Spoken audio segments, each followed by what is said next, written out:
el modelo social.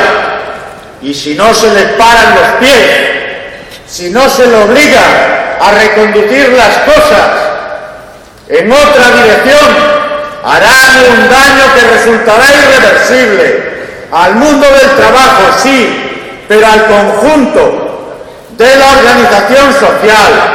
Quieren cambiar el marco de relaciones sociales en España, amenazan seriamente nuestro modelo social.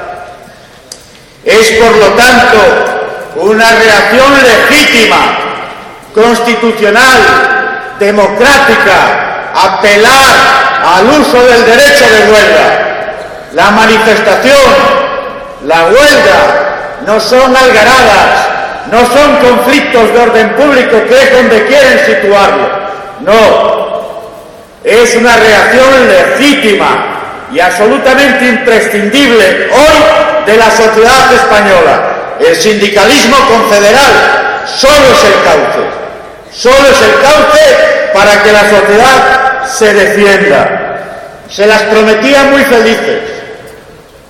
Decían, estos sindicatos están desprestigiados, no les va a seguir nadie, el miedo va a atenazar a la sociedad española, la carga de 5,3 millones de personas en situación de desempleo es insuperable, el temor a la pérdida del puesto de trabajo para quien tiene un empleo hoy, que además, al debilitar las posibilidades de resistencia con esta reforma laboral, hará que la gente en las empresas, sobre todo en las pequeñitas, en las pymes,